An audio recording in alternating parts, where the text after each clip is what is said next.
I was at the bank to replace a lost debit card when the teller asked a question that ended my marriage. "Sir, you have a recurring royalty deposit under your name. Would you like me to link it to your new card?" I stared at her. "What royalty deposit?" She turned the monitor slightly. There it was, attached to a secondary card I had never seen before. A quarterly deposit of $320,000. The ledger went back 5 years. 20 deposits, $6.4 million. For a moment, the bank lobby went silent around me. I could still see my wife, Lauren, standing in my lab 5 years earlier, with a stack of incorporation papers in her arms. "You only know technology," she had said, smiling as she tapped the signature lines. "Let me handle the business side." At the time, I was living on cold coffee and 18-hour design sessions. I barely read the documents. I trusted my wife. I signed where she pointed. After that, I became a special technical consultant at the company, built on my own hardware designs. Lauren handled the finances. Lauren handled clients. Lauren handled licensing. Whenever I asked how Vesper Technologies was doing, she kissed my cheek and said, barely scraping by, "Don't worry your brilliant little head about it." Every month she gave me $1,200 for personal expenses and told me we had to be careful. Now I was looking at $320,000 every 3 months, quietly deposited under my name into an account I did not control. I took one slow breath. "Link it to my new card," I told the teller, "and route every future deposit directly into my personal checking account." 5 minutes later, it was done. By 7 that evening, I was standing in Lauren's home office opening her laptop. It took 3 tries to guess the password. Her birthday. She had never been as careful as she thought. The emails told the story better than she ever could. 7 major licensing agreements, all based on my hardware designs, all signed through Vesper Technologies. The contracts called my patents company assets, but the signature line belonged to Lauren Evans, not me. I kept scrolling and found the second story. Kevin West.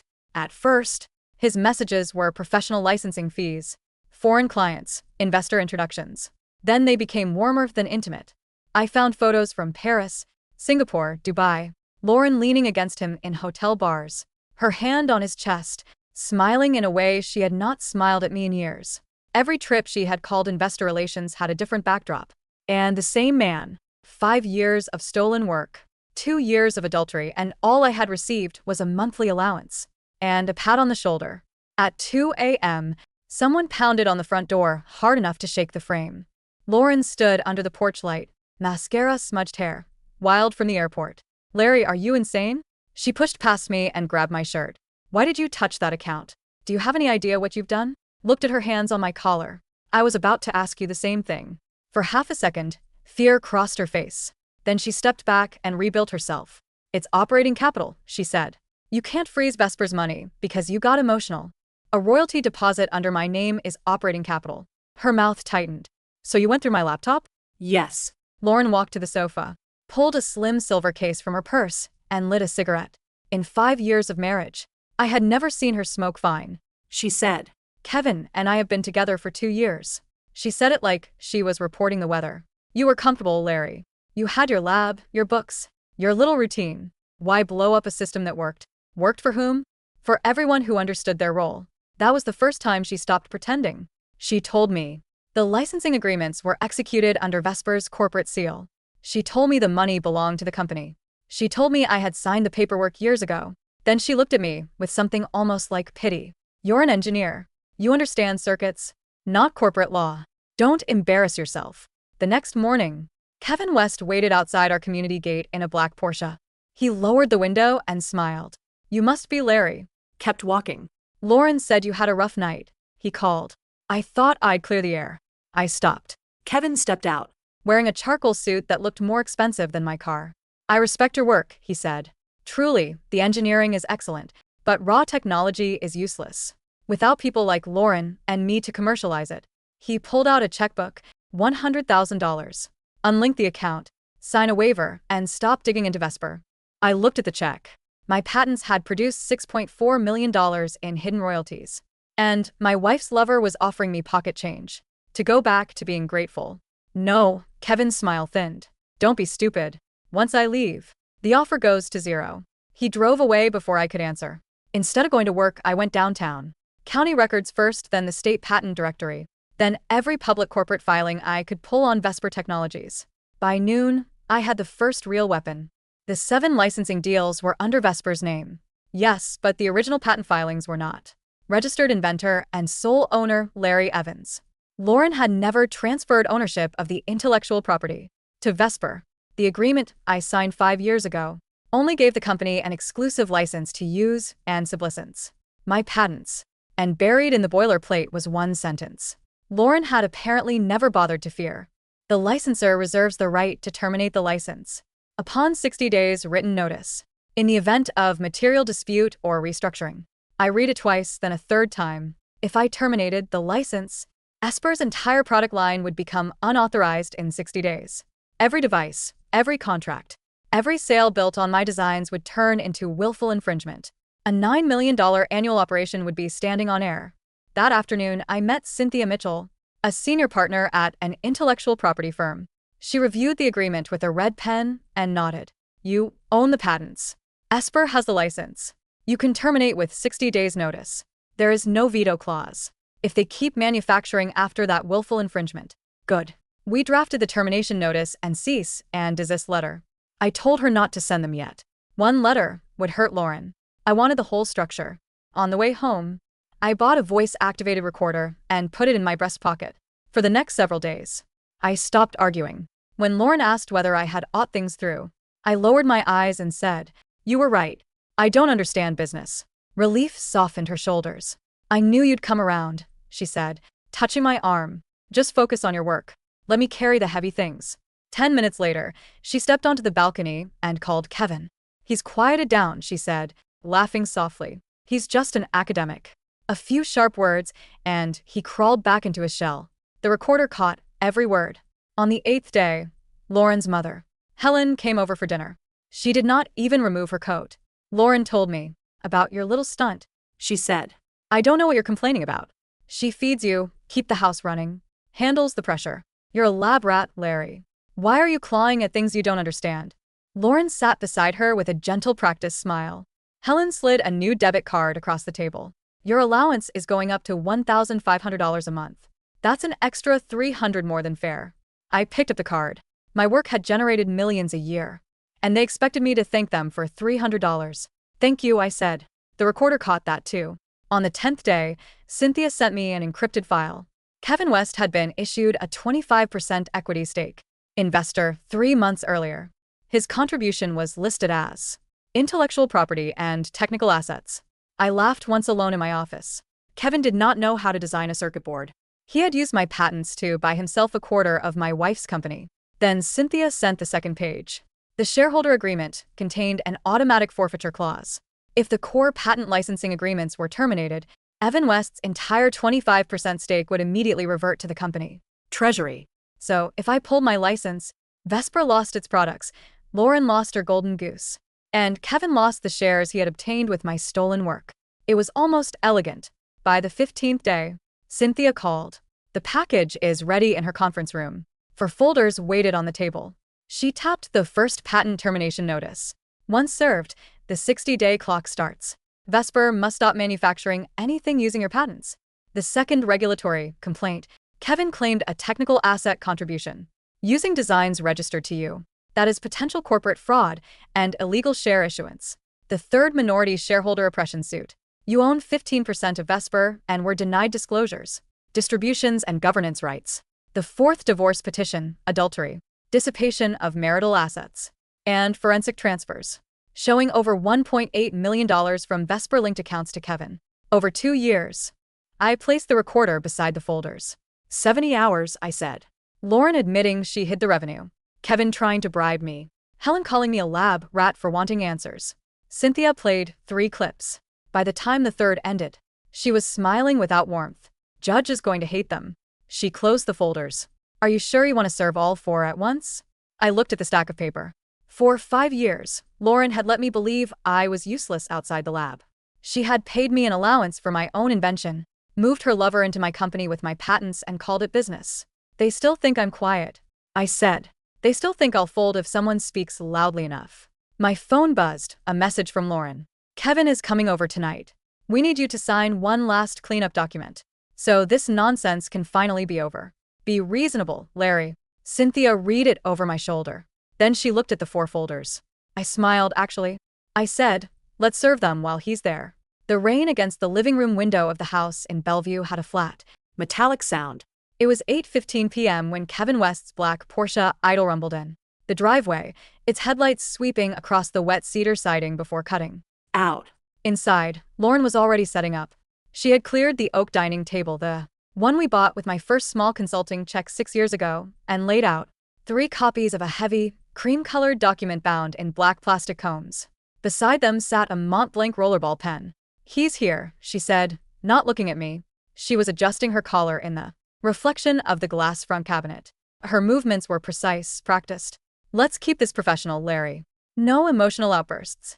We sign, we clean up the ledger, and we move forward. You get your stability. We get ours. Our stability, I repeated, tasting the weight of the pronoun. Don't start, she said, her voice dropping into that low, warning register she used when she felt I was being particularly dense about logistical matters.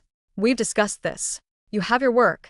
You don't have the temperament for litigation, and you certainly don't have the stomach for what it takes to keep Vesper afloat in a hostile market. The front door opened. Kevin walked in without knocking, shaking the water from his umbrella before placing it in the porcelain stand by the door. He was wearing an unbuttoned trench coat over a charcoal gray suit that looked as though it had been tailored to resist even the slightest crease. Larry, he said, offering a brief, dry nod. Cold out there. Kevin, I said. He sat down at the table, pulling a gold-plated pen from his breast pocket and placing it parallel to the document. He looked like a man about to sign a routine lease agreement, not a document intended to strip a man of his life's work. Let's look at the schedule, Kevin said, tapping the top page of the packet. This is a standard corrective assignment of intellectual property. During the initial Vesper incorporation, there was a clerical oversight in the patent schedule. A few of the utility patents, specifically the high-frequency analog-to-digital converter architecture, were listed under your individual name, rather than the corporate entity. It's a dry technicality, but our Series B investors are doing due diligence, and they need the title clean. I sat opposite him. I didn't touch the documents. A dry technicality. Exactly, Kevin said, his face relaxed, eyes steady. Once this is signed, we can close the round, which guarantees Vesper's operational runway for the next 36 months. It's what's best for the technology, Larry. Without this, the designs are just lines on a server. They don't help anyone if we can't manufacture the physical silicon. And if I don't sign? Lauren let out a short, sharp breath. Larry, please. We're not doing this. We've already spent 72 hours dealing with your tantrum over the bank account. That's been corrected. Your monthly allowance has been adjusted. We've been more than generous. An extra $300, I said. It's $1,500 a month for personal discretionary spending with all housing, food, and utilities covered by the corporate card, Lauren said, her voice hardening. There are senior engineers in Seattle who don't have that. A kind of liquid margin after their mortgages. You're being childish. I looked down at the document. The title read, Omnibus Assignment and Retroactive Transfer of Patent Rights. Underneath was a signature line with my name. Larry Evans, inventor and assignor. I spent 4 years in the basement of the old engineering building at UW, developing that architecture, I said quietly. I lived on day-old bread and slept on a cot behind the logic analyzer. I nearly lost my eyesight soldering under a microscope. And we appreciate that, Kevin said, his tone smooth, almost therapeutic. But execution is 80% of the value chain, Larry. Ideas are cheap. Supply chains, regulatory compliance, international distribution, that's where the real risk is managed. That's what Lauren and I do while you're asleep. While I'm asleep, I murmured. Sign it, Lauren said, pushing the Mont-Blanc toward me. Let's get this over with. We have an early flight to San Jose tomorrow. I looked at the clock on the mantle. 8:28 p.m. Cynthia said she'd have them here by 8:30, I said. Lauren frowned, her hand pausing on her cigarette case.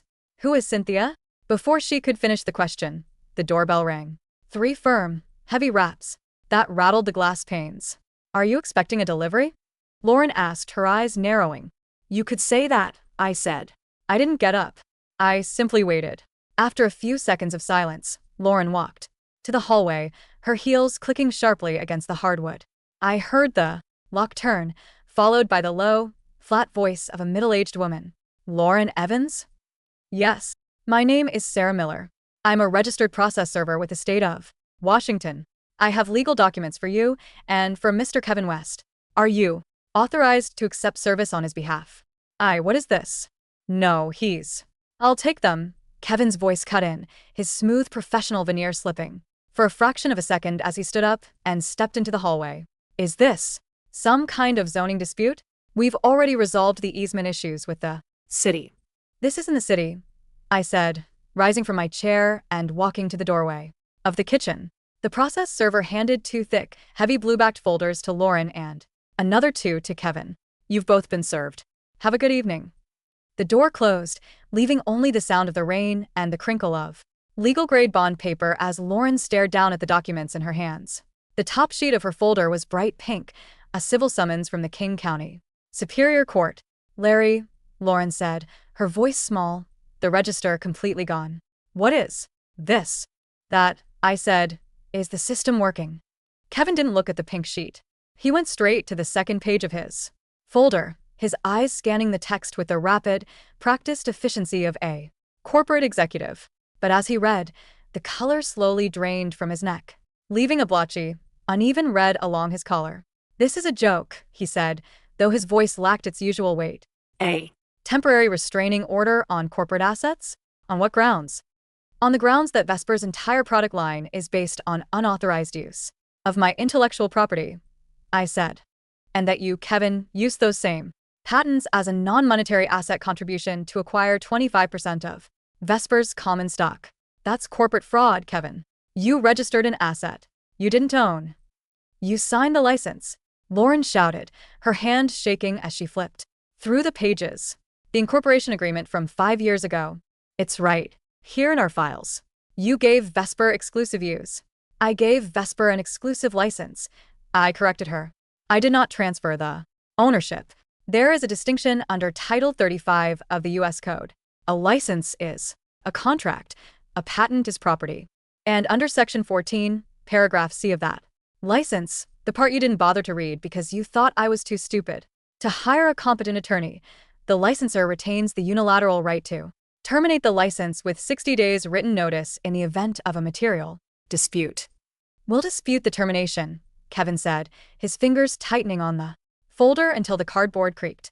We'll tie you up in Chancery Court for 5 years, Larry. You don't have the capital to fight us. A single deposition from our firm costs $10,000. You'll be bankrupt before we even reach discovery. I would have been, I said. But then I linked that royalty account to my personal checking. The silence that followed was absolute. You didn't, Lauren whispered. I did, I said. $6.4 million, Lauren. 5 years of quarterly deposits that were routed to a secondary account under my name, the one you set up to hide the money from the IRS, or perhaps from me, or both. The bank clerk was very helpful. Since my name was the primary on the account, she transferred the entire balance and routed all future deposits to my private account. I've already transferred $4 million of it to an escrow account, managed by Mitchell and Associates. I have enough capital to run this litigation until we're both retired, Kevin. Kevin turned to Lauren, his eyes dark with a sudden, sharp fury. You told me he didn't have access. You told me the account was locked under a corporate tax ID. It was, Lauren stammered, her face pale. The bank must have made an error.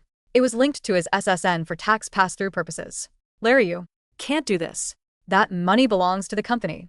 It's our operating cash. It's registered as personal royalty income under my individual tax profile, I said. You set it up that way to keep Vesper's corporate tax rate low, routing the liability to me while you took management fees and consulting distributions through your offshore LLC. If you claim that money is Vesper's corporate cash now, you'll have to explain to the IRS why you filed individual royalty distributions under my name for 5 consecutive tax years without my knowledge. That's called tax evasion, Lauren. It carries a federal prison sentence. Lauren sat down slowly on the edge of the sofa. The half-lit cigarette in her hand went cold, a long ash falling onto the hardwood floor. She didn't notice You're going to ruin us, she said, her voice barely a whisper. Everything we built. The company. The reputation. For what? Because you got your feelings hurt. I didn't get my feelings hurt, Lauren, I said, looking down at her. I got my system audited. And the numbers didn't balance. We can work this out, Kevin said, stepping forward, his hands open in a gesture of negotiation. The arrogant smile was gone, replaced by the tight, calculated squint of a salesman trying to save a failing pitch. Larry, look at this logically. If you shut down Vesper, the value of those patents drops to zero. No one else is going to license this hardware. The market is too specialized. We have the relationships. We have the manufacturing partners in Shenzhen. Let's do a real deal. 50-50. We rewrite the shareholder agreement. We give you a seat on the board. You get 20% of the gross. I don't want 20% of the gross, Kevin, I said. And I don't want a seat on a board with two people who've been spending my money in Dubai while I was eating frozen dinners in a rented lab. I walked over to the dining table, picked up the 3 copies of the omnibus assignment they had prepared for me, and dropped them into the trash can by the kitchen door. You have 60 days, I said. At midnight on June 15th, the license terminates. Every device Vesper sells after that date is an act of willful patent infringement that carries triple damages under federal law. If I were you, Kevin, I'd start looking for a very good criminal defense attorney, because Cynthia is filing the minority shareholder oppression suit tomorrow morning at 9. Larry, stop, Lauren said, reaching out to grab my hand. Her touch was cold, trembling. Please. We're married. We can talk about this. We can go to counseling. We can. The divorce papers are in folder 4, Lauren, I said, gently pulling my hand away. I've already moved my things to an apartment near the university. You can keep the house. It's leveraged to the hilt anyway, isn't it? I picked up my jacket from the chair, pulled the voice recorder from my breast pocket and turned it off with a clean, metallic click. I'll see you both in court, I said. My new office was on the 4th floor of a nondescript brick building in the University District, located directly above a shop that sold used textbooks and old vinyl records. The radiator hissed and banged every morning at 7 a.m., but the windows looked out over the ship canal, and the light was clean. For the first time in 5 years, I didn't have to ask permission to buy a piece of equipment. I spent $80,000 on a high-speed mixed-signal oscilloscope, another $30,000 on a state-of-the-art logic analyzer, and $15,000 on a precision soldering station with an integrated thermal camera. It was the setup I had begged Lauren for 3 years ago when she told me we couldn't afford it, because the market was tight. I was setting up the calibration routine on the scope when the phone rang.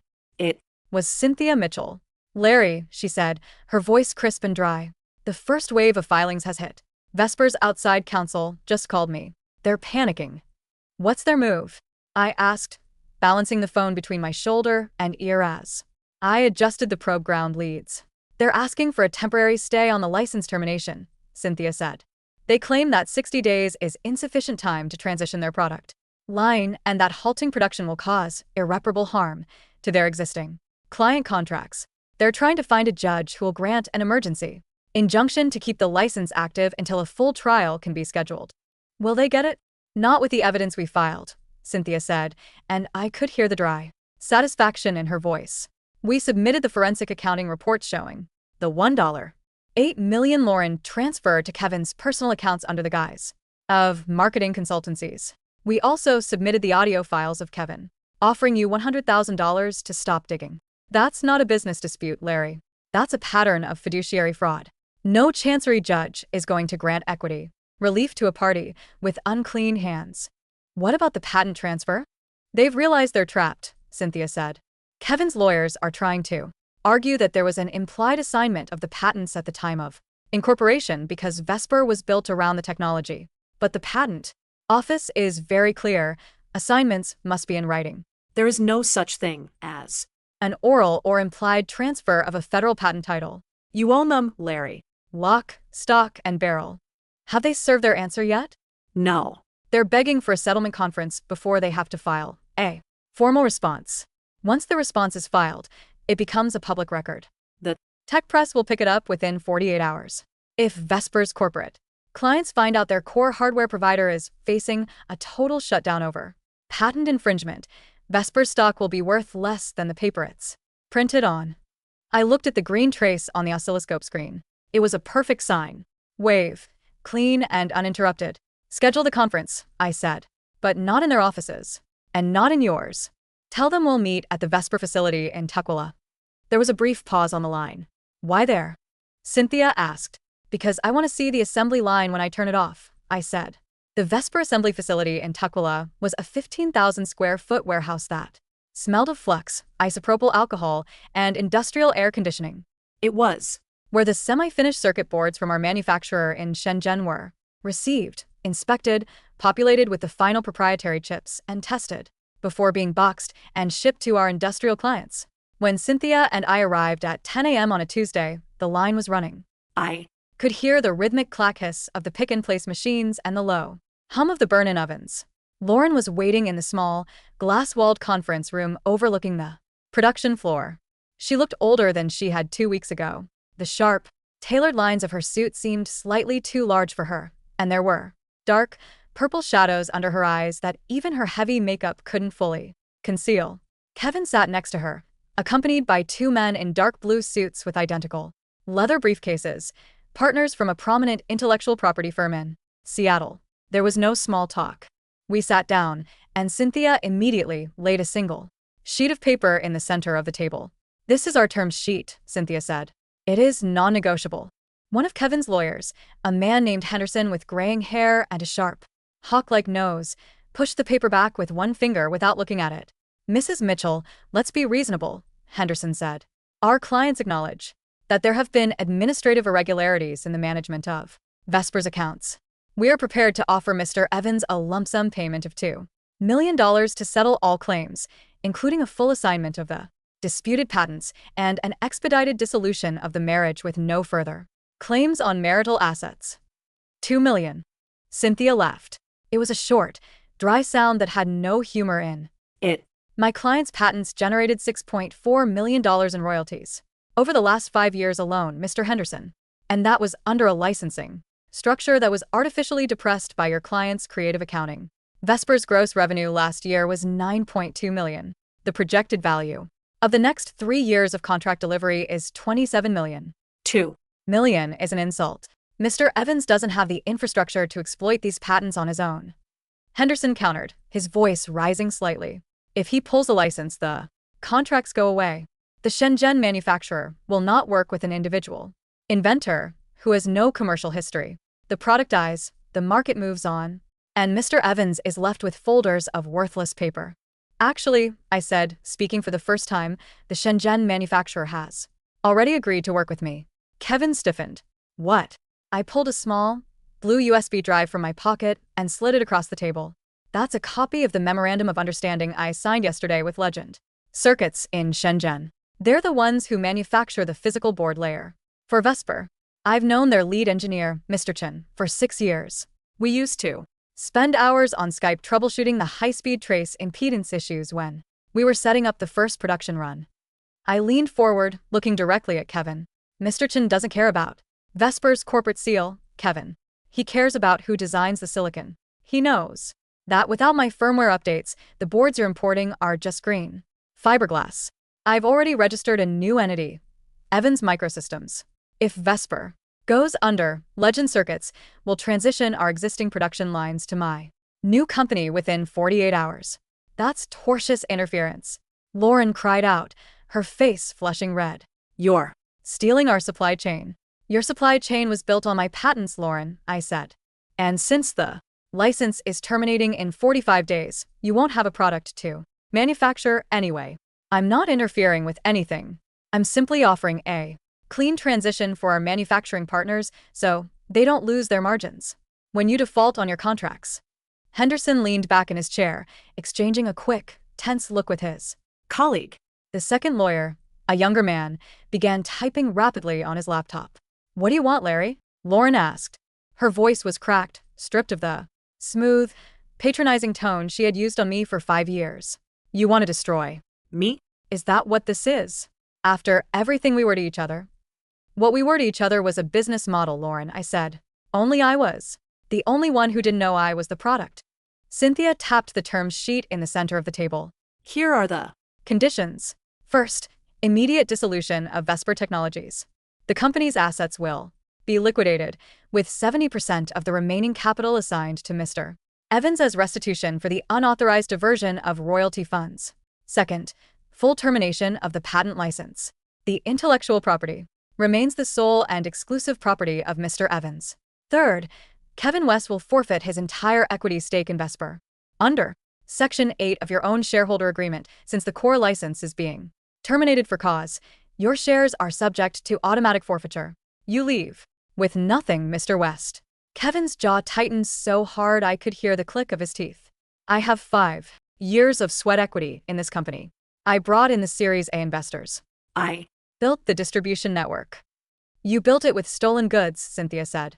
And if you don't sign this agreement today, we will hand over the forensic accounting files to the SEC and the State Attorney General's office. The transfer of $1.8 million of corporate funds to your personal accounts without board approval is a clear violation of state security laws. It's Class B felony grand larceny. We'll fight it, Kevin muttered, but his eyes were darting toward the door. He was looking for an exit, calculating the distance between his current position and the nearest state line that didn't have extradition for financial fraud. You won't fight it, I said, because you don't have the money. I've frozen the royalty account. The Series B investors pulled out this morning after Cynthia sent them the notice of pending litigation. You can't even pay your lawyers' retainer for the next month. The younger lawyer at the end of the table stopped typing. He leaned over and whispered something in Henderson's ear. Henderson's face went stiff. He closed his laptop with a quiet, decisive snap. We need 24 hours to consult with our board, Henderson said. You have until 5 o'clock today, Cynthia said, looking at her watch. After that, the filing goes to the federal clerk's office, and the SEC complaint is submitted.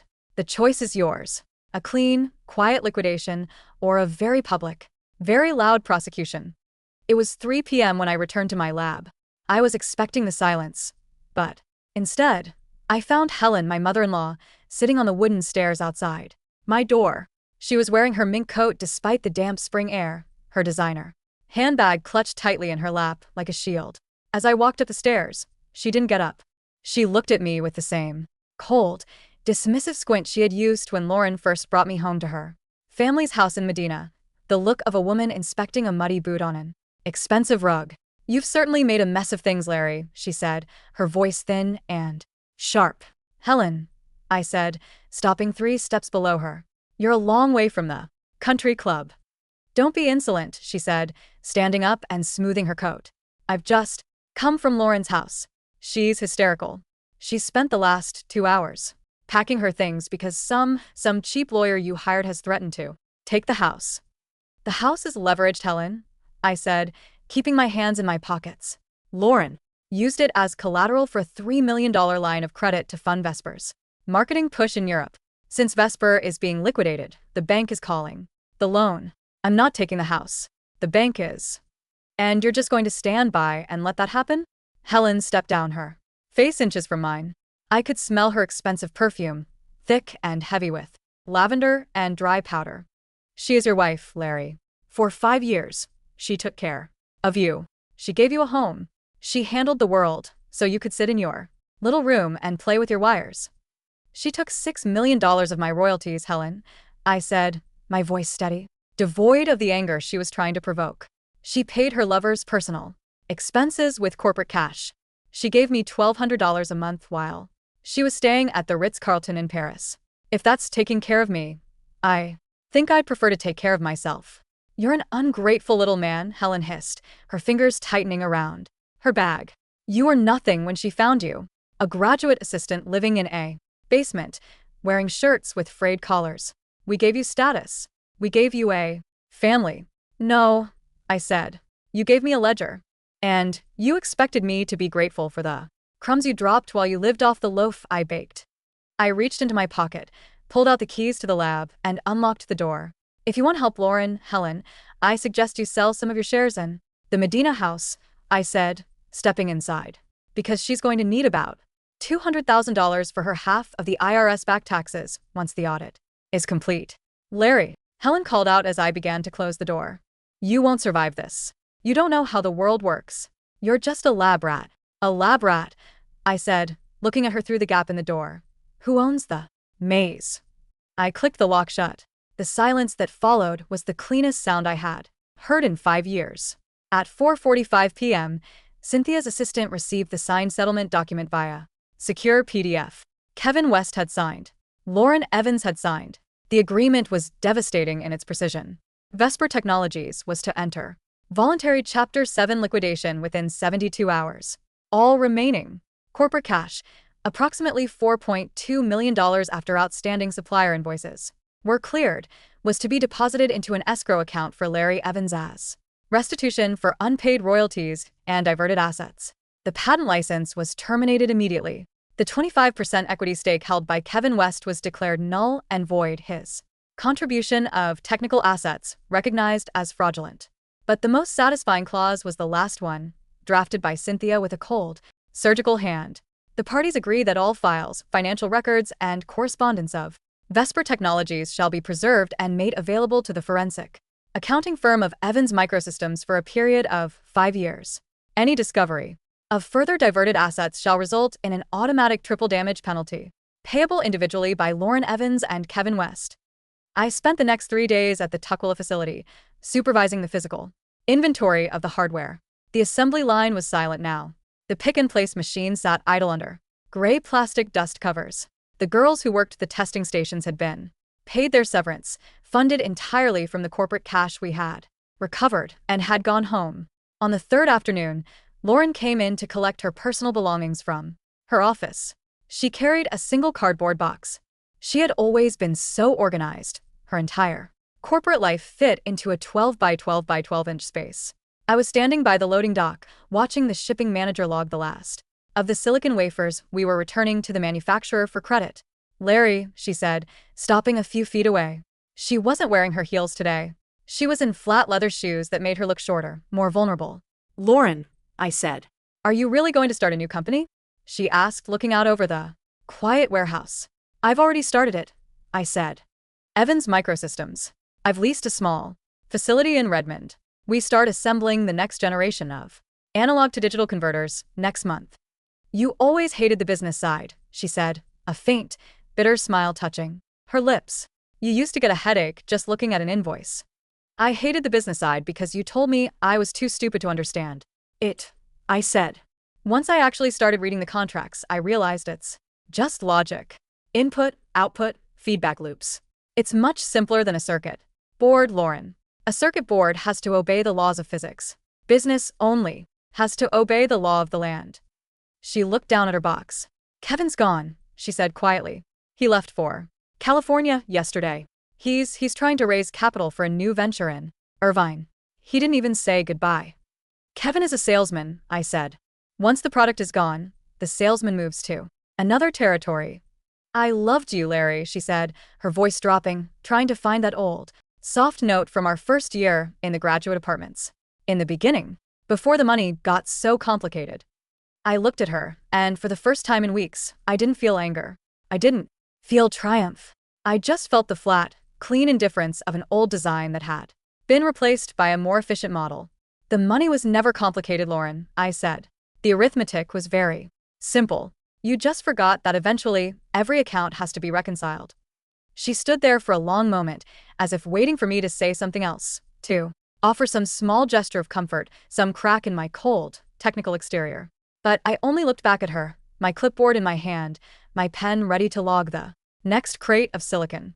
Finally, she turned and walked out the glass doors of the lobby, her shadow long and thin on the wet asphalt of the parking lot. 2 weeks after the liquidation of Vesper was finalized, I sat in the conference room of Legend Circuits in Shenzhen. Mr. Chun was on the video screen, his office bright with the morning sun of Guangdong. Behind him, through the window, I could see the massive, bustling industrial park of Nanshan, a forest of steel and glass that never seemed to sleep. Larry, Chin said, his English clear and precise, with a slight, dry accent of an engineer who had spent 10 years working with Western design firms. We have received the new layout files for the EMS 300 converter. The impedance matching on the differential pairs is beautiful, very clean, much better than the old Vesper 200 design. I redesigned the physical layer, Chin I said, leaning closer to the microphone. We were getting too much thermal noise on the analog ground plane. Because of the way Kevin insisted on routing the power rails to save 20 cents per board on the PCB layer count, I added 2 extra ground planes and separated the analog and digital power domains. It is a much more expensive board to manufacture, Chin noted, though his eyes were bright with professional appreciation. But the signal-to-noise ratio, it will be world-class. We're selling to industrial medical imaging firms now, Chin, I said. They don't care about 20 cents on a board. They care about whether they can see a 3mm tumor on an MRI scan. We don't need to cut corners to pay for sports cars or trips to Dubai. Chin smiled, a small, knowing nod. I understand. The first prototype run of 50 boards will be finished on Friday. We will fly them to Seattle for your validation. Thank you, Chin, I said. And the contract? The contract is signed, he said, holding up a single page with the red corporate seal of Legend Circuits beside my own signature. EMS is our exclusive partner for high-speed analog design in North America. No more Vesper. No more Kevin West. No more Kevin West, I repeated. We ended the call, and I sat in the quiet of my new lab. The windows were open, and the cool, damp air of the Puget Sound was blowing in, carrying the faint smell of salt and cedar. On my bench, the new EMS 300 prototype board lay under the microscope, its copper traces shining like gold thread in the morning light. I picked up my soldering iron, adjusted the temperature to 370 degrees, and waited for the tip to heat. The system was finally in balance. The noise had been filtered out, the parasitics had been eliminated, and the current was flowing exactly where it was designed to go. I pulled the safety glasses down over my eyes, picked up a thin strand of silver core solder, and leaned into work.